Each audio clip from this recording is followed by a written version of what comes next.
Good morning, Bangkok. I'm Eric Sean, and you're currently watching HIJKLMNOP News. Last time we were on here, our news broadcast almost got cancelled because of two specific celebrities. We received so much backlash that I ended up having to move headquarters. But after a hiatus of a few months, we're back in business. Today, we'll be going over the recent food safety in Bangkok and how it's been going. We shall transition to the director, HIJKLMNOP. We have a lot of material to go through today, so let's just jump right into it. I introduce you, our newest homeless man, Kiddie Pool. Hello, please do not make fun of my name. Anyways, today's topic. Pathogenic microbes are microorganisms that are able to cause diseases in humans. These include bacteria, viruses, and parasites. Examples include Salmonella and E. coli. And Bangkok is something especially for these type of things. You may wonder why. Well, let me introduce you to the temperature danger zone. The temperature where bacteria grow the fastest sits at around 4 to 60 degrees Celsius. And keep in mind that Bangkok is in the sweet middle at 28 to 35 degrees. So this means that Bangkok is a perfect temperature for bacteria to grow. To inform the audience, salmonella from eggs and dairy results in diarrhea, fever, and cramps. E. coli from vegetables and uncooked meat can cause severe diarrhea and kidney issues. So if you want to protect your life or your reputation, depending on who you are, whether you're a customer or a vendor, here are some tips. Good hygiene. Refrigerate properly. Cook to proper temperatures. Looking for certifications on stalls. Separate raw and cooked food.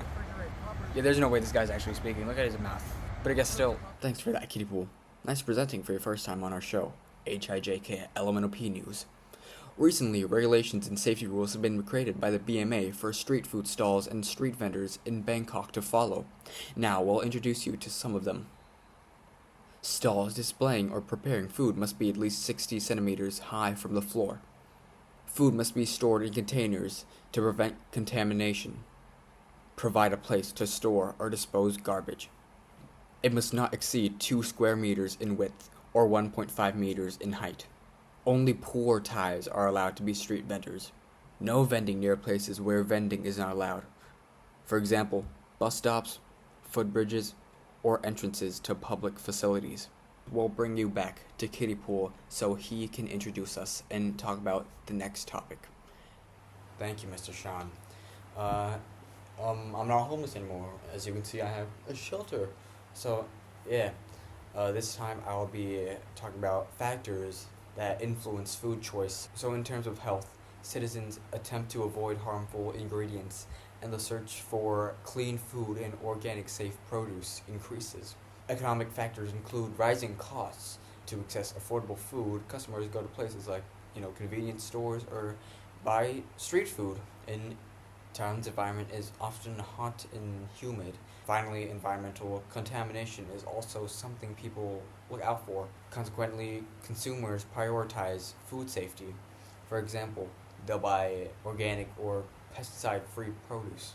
A lot of issues here, and you see it's challenging to provide affordable and hygienic food at the same time, and considering that only poor Thais are allowed to work this job, it is clear that money may be a big problem for them, which could likely result in some vendors often struggling to follow food safety standards so they can support themselves with money.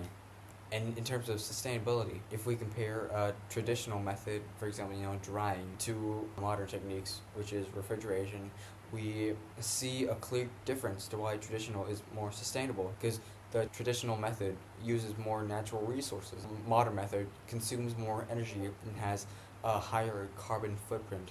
As a community, we really have to find ways to improve ethics and sustainability here. Now next and finally, we're going to introduce you to our newest interviewer.